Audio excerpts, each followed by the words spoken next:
pessoal, bem-vindos a mais um vídeo da RPG Planet. Eu sou a Lina. Eu sou o Thiago e hoje voltamos com a série Monstros de D&D. E o monstro escolhido pelos nossos membros aqui do canal foi o Arconte, Cello. Sim, vocês escolheram o Arconte com 66% dos votos, foi uma goleada.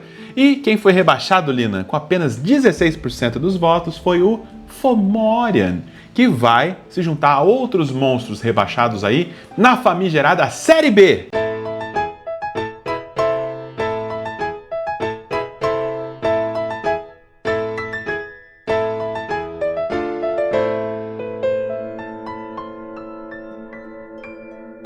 Muito bem, Lina, mas antes de falar dos Arcontes, eu tenho que mencionar essa bela camisa que você está usando. Essa camisa e tantas outras com estampas exclusivas aqui do RPG Planet, você encontra na loja umapenca.com/rpgplanet. Exatamente, Cello. E a gente tem ali várias estampas muito bacanas para você, com uma produção super responsável, sócio e ambiental, né? Cada camiseta comprada na loja tem R$2 revertido ali para uma instituição. Além disso, a produção é toda sustentável, né, Lina? Exatamente, é zero lixo, zero plástico, zero resíduo no meio ambiente. E tem impressão em demanda, então quando você compra, não tem um estoque lá te esperando, eles vão fabricar uma a uma as camisetas. Isso faz com que não tenha estoque, não tenha desperdício, mas também pode levar uns dias a mais. Se você está acostumado a receber camiseta em prazo de 1 ou 2 dias, essa leva uma semaninha ali ou até 10 dias para chegar. Só estamos avisando para você não ficar impaciente, mas a qualidade é excelente e vale muito a pena. Então, link na descrição aqui embaixo. Garanta a sua e se vista de RPG. Muito bem, Cello, então vamos começar a falar dos Arcontes, né? Essas criaturas ordeiras e bondosas que vivem em Monte Celeste. Eles são muito parecidos com anjos, né? Não só na função deles, né, de proteger o paraíso, né, e ser super bondoso e tudo mais, mas alguns arcontes são fisicamente parecidos com anjos. Exatamente. Mas essas duas criaturas têm diferenças fundamentais. Os anjos, eles são originários da centelha divina dos deuses. Eles são parte da essência do Deus, fisicamente removida do Deus, né? E que cumpre exatamente as vontades e funções ditadas por esse Deus específico. Cada anjo serve a um Deus exclusivamente, né?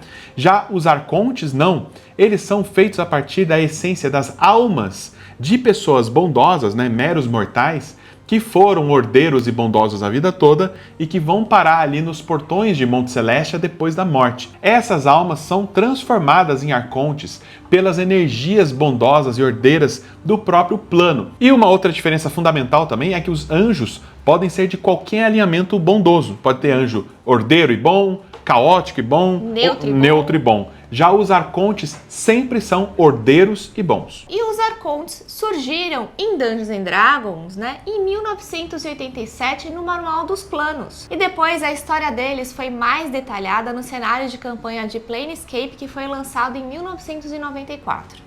Isso, e eles chegaram a aparecer também no livro dos monstros, na época da 3ª edição, e depois deram uma sumida, né?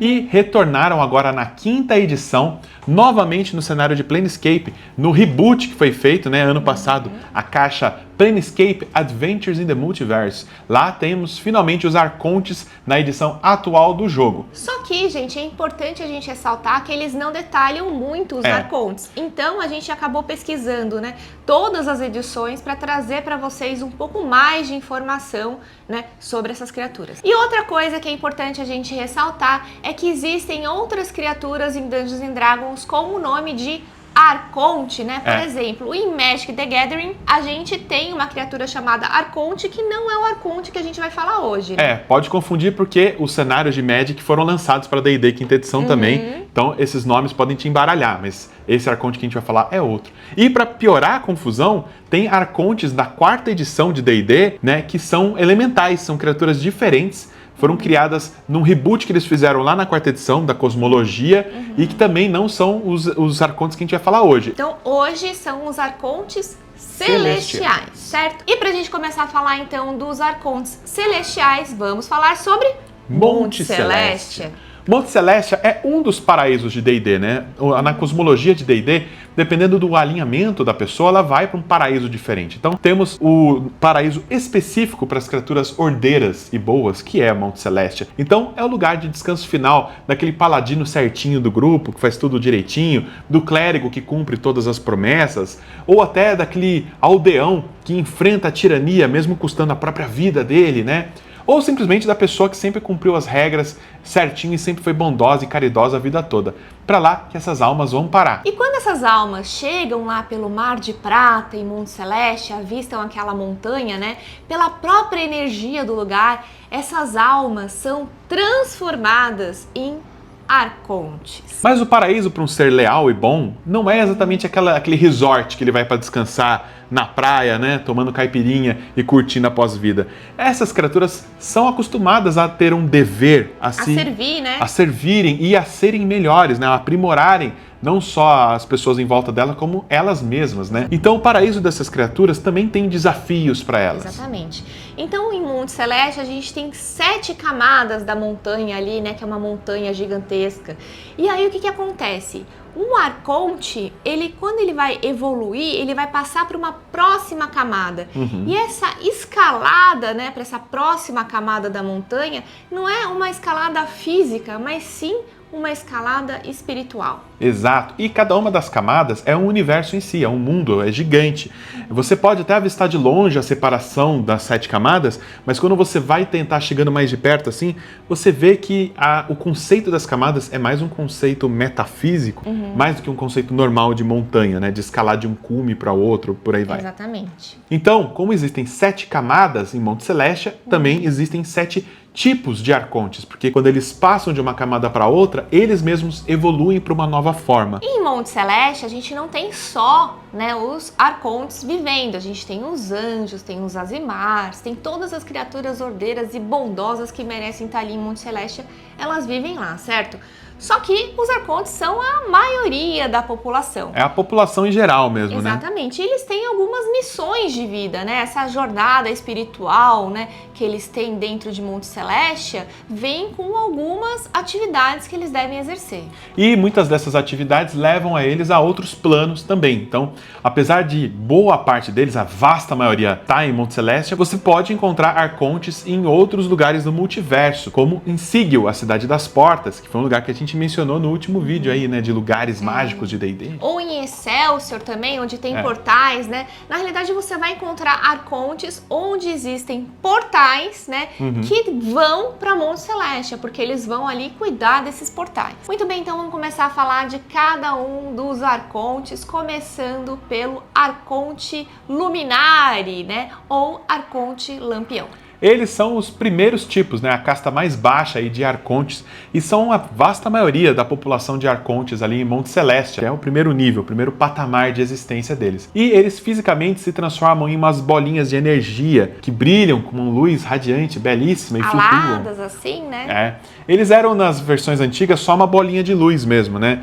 Na quinta edição a arte deles mudou, parece um rosto flutuante assim, né? E eles servem como mensageiros, né, Cello? Eles é que vão guiar ali, né, os visitantes ali naquela primeira camada de Monte Celestia que é conhecida como Lúnia. E eles dão as boas-vindas também às almas recém-chegadas, né? Bom, e eles não gostam de combate, né? Mas se eles precisarem lutar, eles conseguem ali soltar um raio, né, saindo ali do rostinho deles, assim, sai um raio de luz. Mas normalmente se tiver alguma confusão, por exemplo, invasores chegando em Monte Celestia, provavelmente esses seres vão fugir e chamar reforços, né? Exatamente. Então, quando um arconte lampião evolui para o próximo estágio, ele se torna um segundo nível de arconte, que é o arconte canino, ou Hound Archon, que é uma espécie de mistura de cachorro com humano, que é o soldado raso ali de Monte Celestia. Mas eles podem se transformar, né, em formato de cachorro ou de lobo e ficar ali, né, com outra aparência para conseguir fazer qualquer tipo de investigação, caso seja necessário. Eles tomam essa forma aí quando eles estão principalmente no plano material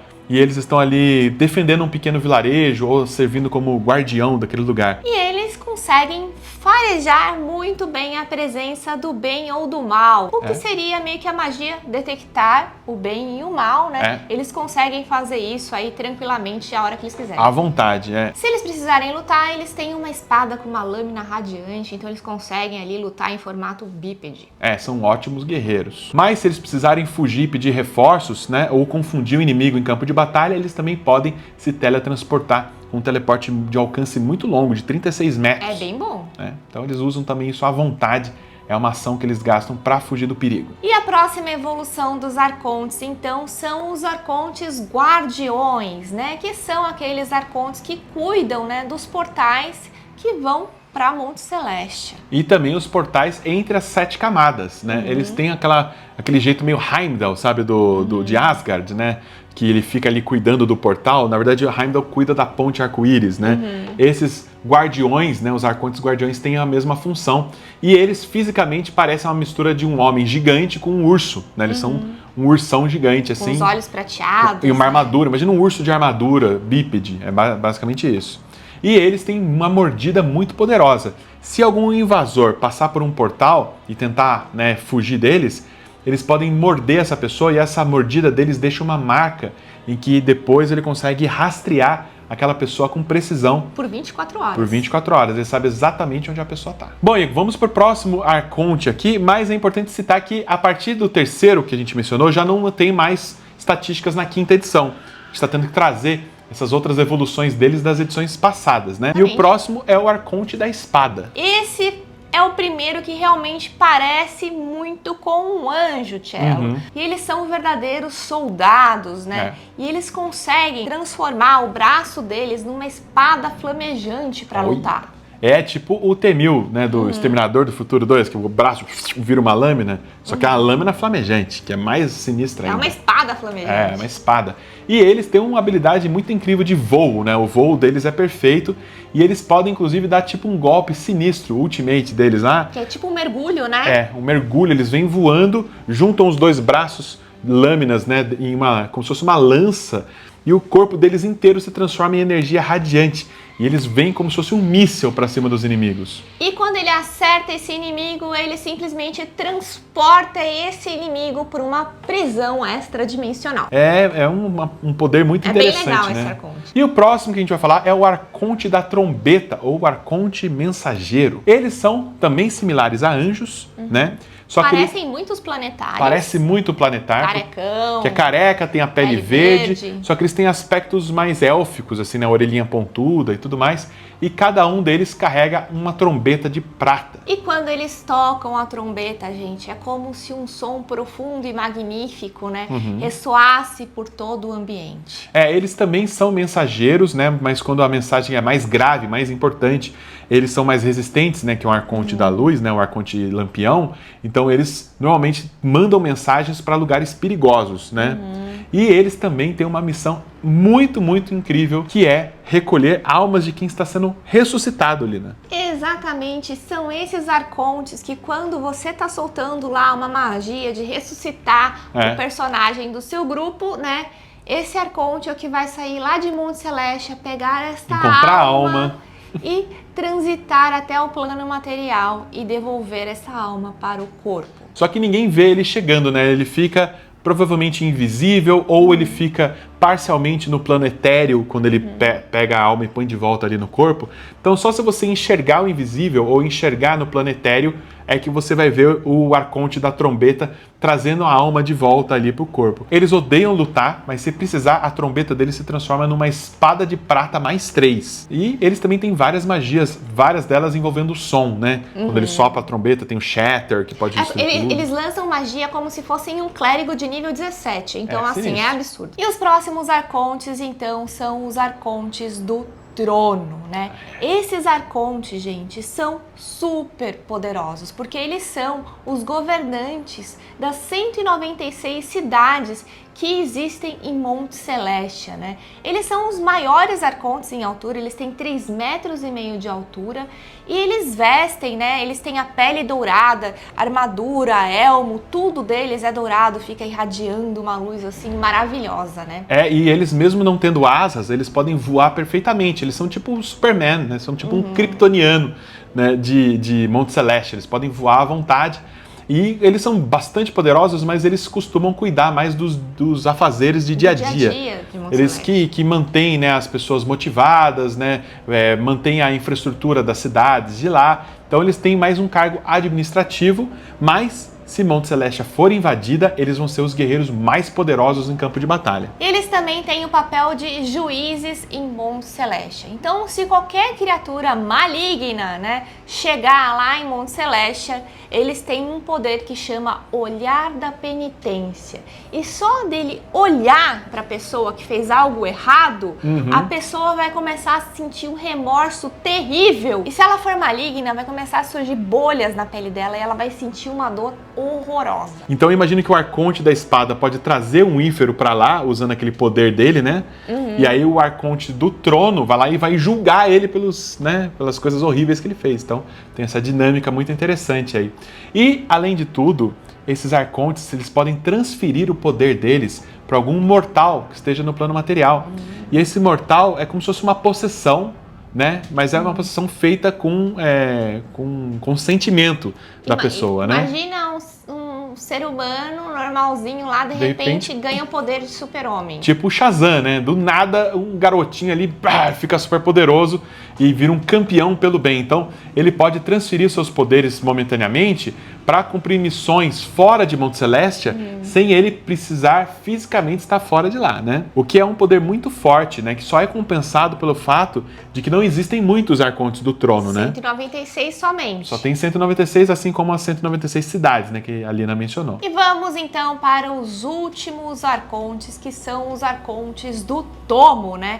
Esses Arcontes são só 7 que existem em Monte Celeste e cada um ali é o grande governante de cada camada, né? Então eles meio que são os chefes, né, dos Arcontes do Trono. Isso. E quando o Arconte do Trono tenta evoluir, ele só vai conseguir virar um Arconte do Tomo se um desses 7 morrerem, né? Então, ali onde acaba a evolução dos Arcontes normalmente, né? Porque realmente é raríssimo um desses seres divinos aí morrerem. E para vocês terem uma ideia do nível de poder desses Arcontes, é como se eles fossem no mesmo nível dos Arquidiabos ou dos Lorde Demônios. A última camada é governada pelo Zafkiel, que é o primeiro Arconte e que é o chefe de todos. E se vocês agora quiserem saber mais sobre cada um desses Arcontes do Tomo, esse vai ser o tema do nosso Vídeo Secreto! No Vídeo Secreto dessa semana vamos abordar as 7 camadas de Monte Celestia e cada um dos Arcontes do Tomo, que são governantes de cada uma dessas 7. São criaturas poderosíssimas para você colocar no seu jogo. Então, se você ainda não é dragão aqui, aproveite a chance. Menos de um cafezinho por mês, você ajuda muito a gente. E tem um conteúdo muito legal, né, Tem acesso a todos os vídeos secretos já gravados e também você pode votar aí nas próximas enquetes aqui do canal. Então agora, Alina, chegamos naquele momento tão aguardado, chegamos aos ganchos de aventura aí com os Arcontes. Eu pensei, Tchelo, num gancho de aventura que envolve um Arconte da Trombeta, né? Esse Arconte é aquele responsável por trazer as almas de Monte Celestia de volta para o corpo quando a magia ressurreição é feita num corpo lá no plano material, certo? Muito bem. Então, o Arconte da Trombeta acaba se atrapalhando e leva uma alma diferente para aquele corpo. Ai, o Arconte trapalhão trouxe a alma errada e aí a pessoa... no corpo de um mago, um bárbaro. Até que o grupo vai resolver essa situação, né? Devolver aquela alma lá para Monte Celestia e trazer a alma do amigo certa de volta para a vida. Muito interessante. Outro gancho que eu pensei, Lina, envolve um cachorro. Imagina aquele vilarejo, né? Que você começa nível 1 e aquele cachorrinho que começa a acompanhar o grupo, né? Começa a ir para cima. Ele é bem útil, né? Ele até às vezes ajuda em combate, né? Mordendo o braço ali de um goblin. Aí na hora que o grupo enfrentar um perigo sinistro demais, aí o cachorro se revela e se transforma ali no Hound Archon, né? Um Archon canino que estava ali protegendo, era um anjo da guarda do grupo, né? Um Arconte da guarda do grupo esse tempo todo, né? E aí ele revela, né, os planos, né? Ele fala que os paraísos estão de olho em vocês há um bom tempo, vocês têm um futuro promissor, pode ser alguma coisa assim, né? Acho bem interessante essa revelação, né, aquele cachorrinho do grupo, era algo mais. Agora vocês estão prontos, eu posso voltar para Monte Celeste. Isso, E ele pode dar a espada dele para alguém do grupo, ó, você carregará o meu legado. Não, é da hora, é muito legal, é bem legal. Então, bom, gente, e aí vocês já jogaram com Arconte, né? Como é que foi a participação dessas criaturas nas mesas de vocês? Contem aqui embaixo que a gente quer saber. E já está aberta a votação aí para o próximo monstro aqui da série. Então, dragões, essa é a hora de ir lá na aba comunidade e votar, hein? É isso aí, gente. Valeu. Tchau, tchau. E um agradecimento especial a você que se tornou um membro dragão aqui no canal. A ajuda de vocês está levando a gente para outro patamar. Obrigado mesmo. E um abraço especial para os dragões de platina. Bruno Marroque, Erasmo Júnior, Henriquim, João das Neves, Otonashi Ribeiro, Paulo Cota, Renato Pascon, Stefferson Igo e Vinícius Faria.